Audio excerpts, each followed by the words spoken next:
akala ko na kapag, for example, ma-offload ka ngayon and then binigyan ka ng papel and then nakalagay doon yung kailangan mong i-provide, the next na mag-flight ka, ay hindi na sila maghahanap ng kung ano-ano. Kasi yun naman yung nangyari sa akin eh.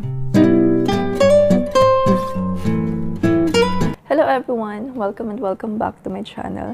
So meron na naman po tayong hindi magandang balita. Meron na naman pong kababayan natin na nag-viral dahil nga na-offload po siya sa Philippine Immigration. So, ganito po yung story niya. Ang purpose po ng travel niya ay mag-tourist sa Taiwan and then sponsored po siya ng pinsan niya. So, bali 2 beses po siyang na-offload. So, sa first offload niya, hinanapan po siya ng physical na picture nilang dalawa na magkasama ng pinsan niya. So, nag-flight ulit siya, dala niya yung picture, yung physical picture na magkasama sila ng sponsor niya. And then, ang nangyari po ay na-offload po ulit siya dahil hinanapan na naman po siya ng 10 birth certificate ng mga ninuno to prove na talagang magpinsan sila kasi medyo malayo na sila na magpinsan. Hindi sila first cousin, I think. Medyo malayo na. So, yun yung hinanap ng immigration officer. 10 birth certificate ng mga ninuno. Kung saan yung mga ninuno na yun ay hindi na nag-exist.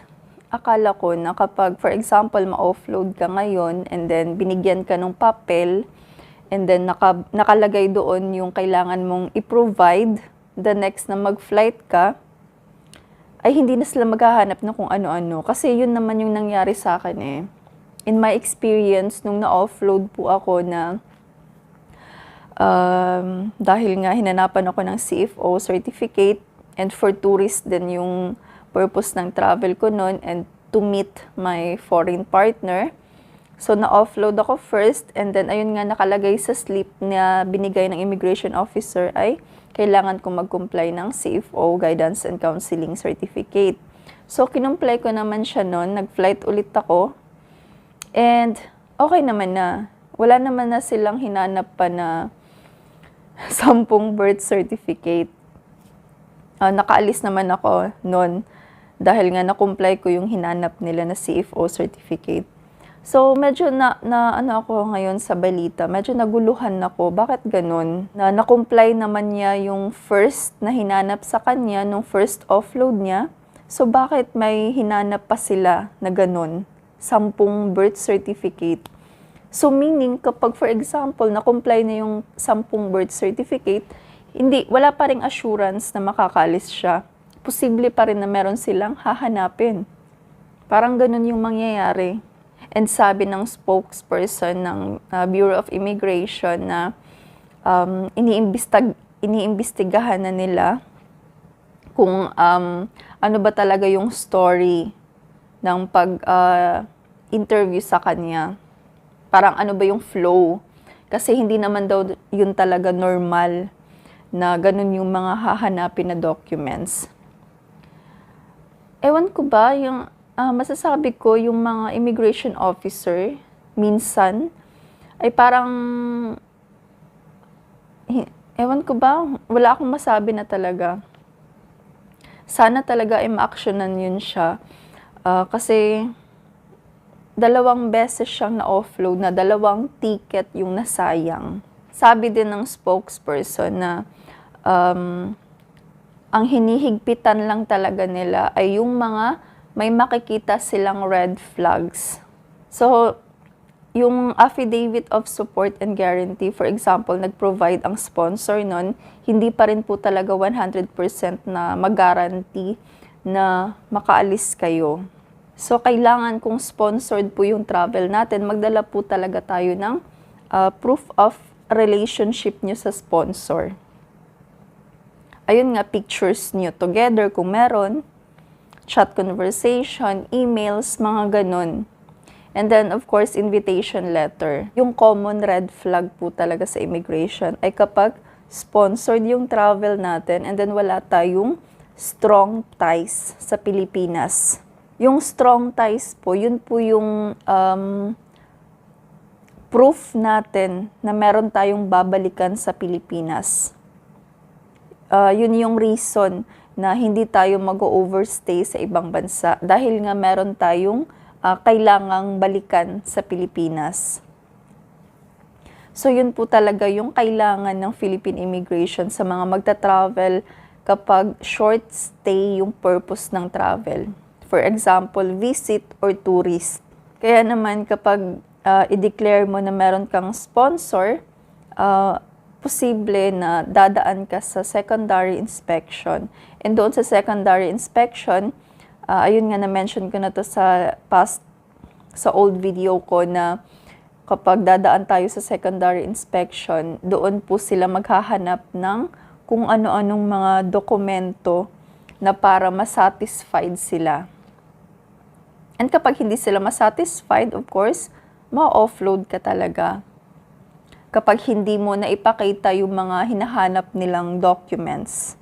So, meron po akong tips para sa mga gustong mag-tourist sa ibang bansa, lalo na kapag first time mag-travel and lalo na kapag sponsored yung travel. So, I suggest po na wag nyo masyadong habaan yung travel nyo. And mga 1 week, 2 weeks, ganun, wag nyo abutin ng mga 1 month or 2 months kasi medyo mag-aalangan or parang iisipin ng immigration na bakit ang tagal mo naman doon kung magtuturist lang, di ba? Kung gusto mo lang mag-tour, bakit sobrang tagal naman? Kahit pa sabihin natin na wala silang pakialam kung gaano tayo katagal doon, pero kasi, ayun nga, ina-avoid talaga nila yung mag-overstay sa ibang bansa, magtrabaho na kahit tourist yung visa na hawak, which is hindi siya pwede. And ayun nga, yung mga human trafficking, yun talaga yung iniiwasan nila. Kaya naman, kahit ano pa yung sabihin natin na sponsored naman, ganito, ganito. So, magdedepende pa rin po talaga sa immigration officer kung makita nila sa iyo na talagang nagsasabi ka ng totoo. And also kapag makita nila na hindi ka mabivictim ng human trafficking. And then mag-provide po tayo ng travel itinerary. Yung list ng mga activities na gagawin natin to prove na talagang magtutour lang tayo doon. Meron tayong mga nakaplanong activities na gagawin doon sa ibang bansa. So, isa po yun sa supporting documents na pwede nating ipakita sa Philippine Immigration to prove na nagsasabi talaga tayo ng totoo na magtutour lang tayo. So, lalo na sa mga first time mag-travel, for example, sabihin nyo na 1 week lang kayo sa ibang bansa, make sure na uuwi po talaga kayo sa Pilipinas. Kasi posible na makikita yun ng immigration the next time na mag-flight kayo. For example, makita nila na, for example, nasa Hong Kong ka nag-travel and then bigla kang nag-travel to Dubai. And then nagtrabaho ka sa Dubai. So, the next time po na, for example, uuwi ka ng Pilipinas at gusto mong mag-travel ulit, posibleng wala nang mawawalan ng trust or tiwala yung immigration officer sa'yo. Makikita nila, uy, galing ka sa Hong Kong tapos bigla kang nag-Dubai and then nagtrabaho ka doon, baka naman gagawin mo ulit. So parang ganun yung iisipin nila. So mahihirapan kang ibalik yung tiwala ng immigration sa'yo para makapag-travel ulit. So, wag po talaga tayong mag-overstay. Kailangan mas maganda po na meron tayong magandang record sa travel history natin para the next time na mag-flight tayo, hindi tayo magiging red flag sa Philippine Immigration. Sana ay wala nang ma-offload na the same reason dun sa nag-viral na hinanapan ng 10 birth certificate. Kasi sobrang nakakatrauma po talaga yung ma-offload ka at the same time, doble-doble yung gastos, masasayang yung nagastos.